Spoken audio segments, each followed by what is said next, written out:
Kidney transplantations చాలా చూస్తూ ఉంటారు. సో ఎట్లాంటి పేషెంట్స్లలో మీరు kidney transplantation and all suggest చేస్తూ ఉంటారు? First of all kidney transplant ఎవరికి అవసరం పడుతుంది? True.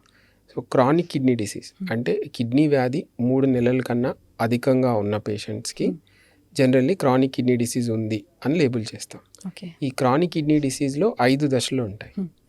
5వ దశలో అంటే జిఎఫ్ఆర్ కిడ్నీ పనితనాన్ని తెలుసుకునే పరీక్ష అది, ఆర్ కిడ్నీ వడపోత సామర్థ్యం ఎంత ఉంది అని తెలుసుకునే పరీక్ష.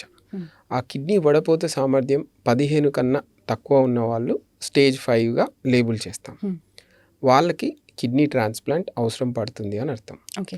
కొద్దిమంది పేషెంట్స్కి అంటే ప్రియంప్టివ్ ట్రాన్స్ప్లాంట్ డయాలసిస్ అవసరం లేని దశలో ముందే ట్రాన్స్ప్లాంట్ చేస్తాం. జిఎఫ్ఆర్ 20 కన్నా తక్కువ ఉన్న వాళ్ళకి డయాలసిస్ ఇంకా కొన్ని రోజుల్లో అవసరం పడుతుంది అనగా ట్రాన్స్ప్లాంట్ చేయడం ద్వారా డయాలసిస్ని కంప్లీట్గా అవాయిడ్ చేయొచ్చు. దాన్ని ప్రియంప్టివ్ ట్రాన్స్ప్లాంట్ అంటాం. ఓకే. ఒక ముక్కలో చెప్పాలంటే స్టేజ్ 5 కిడ్నీ డిసీజ్ ఉన్న పేషెంట్స్కి ట్రాన్స్ప్లాంట్ అవసరం పడుతుంది.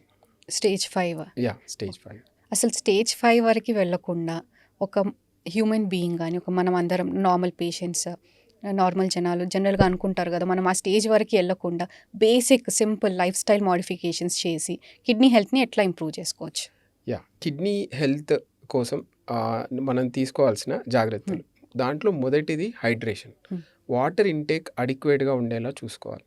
సో యావరేజ్గా 8 to 10 glasses of water intake which comes to around 2 to 2.5 liters of water intake ఉండడం ద్వారా ఫిల్టరేషన్, కిడ్నీ వడపోత సామర్థ్యం బాగా జరుగుతుంది.